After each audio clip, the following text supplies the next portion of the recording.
Hello and welcome. In this video, we will be going over the fifth set of Scrum Product Owner exam questions. I am going to read each question to you and give you few seconds to answer them. Feel free to hit the pause button if you need more time. You can also download all of these questions using the link in the description below. Please don't forget to like and subscribe the channel. Let's get started. Question 1. In order to maximize the value of a product owner needs awareness of the following. Choose the best answer. A. Customer feedback. B. Competitive research. C. Forecasting and feasibility. D. Product vision. E. None of the above. F. All of the above. Best answer, F. All of the above.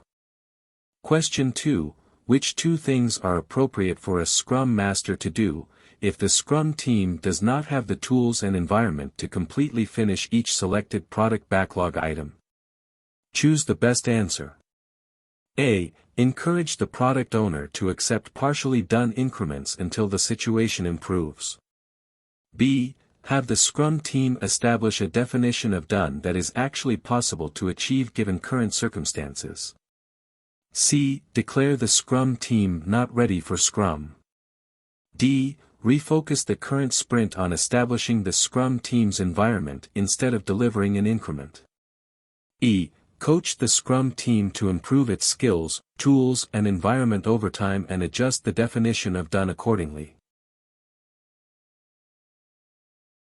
Best answer, B and C. Question 3. True or false, the Scrum team is accountable for creating a valuable increment every sprint. A. True. B. False. Best answer, A. True. The entire Scrum team is accountable for creating a valuable, useful increment every sprint. Question 4. Scrum is based on empiricism. All of its artifacts must be transparent to ensure sufficient accuracy of inspection. How can the Scrum team maintain the product backlog to maximize its transparency? Choose the best answer.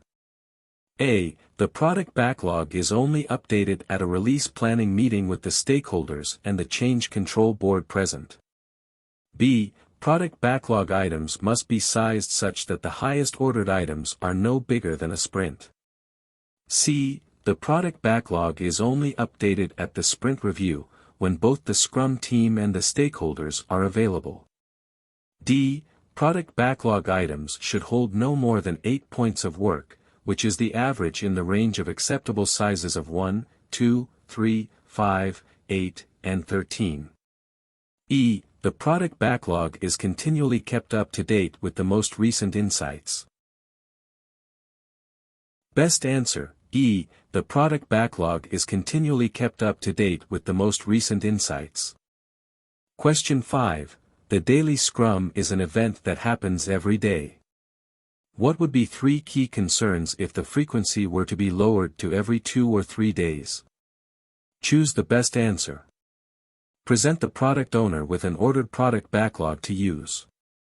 Suggest that the developers order the product backlog to be sure that it is a feasible ordering of work.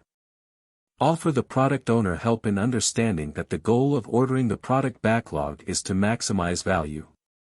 Encourage the product owner to work with the developers to see which items technically are fastest to implement.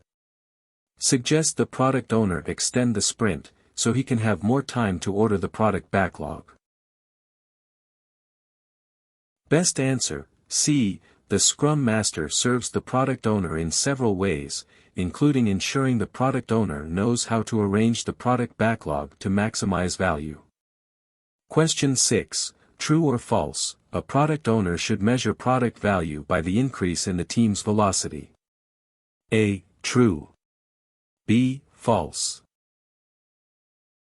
Best answer, B. False. Velocity is a relative concept which cannot be compared with other projects and other teams. Even when it's considered inside the project, while it's important, it's not a key measure of success. The product owner should be focused on how much value is delivered, and anything else might be misleading. Question 7. Which is not a valid consideration when ordering a product backlog? Choose the best answer. Risk. Tools and techniques. Importance to customers. Alignment with business strategy and goals. Dependencies on other product backlog items. Best answer, B. Tools and techniques is not valid consideration. Question 8. What are 2 effective ways for a Scrum team to make non-functional requirements visible?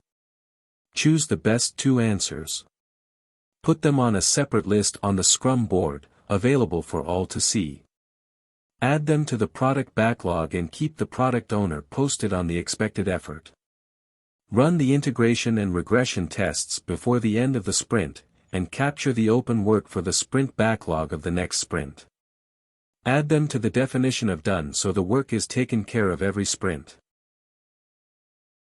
Best answer, B and D. Question 9.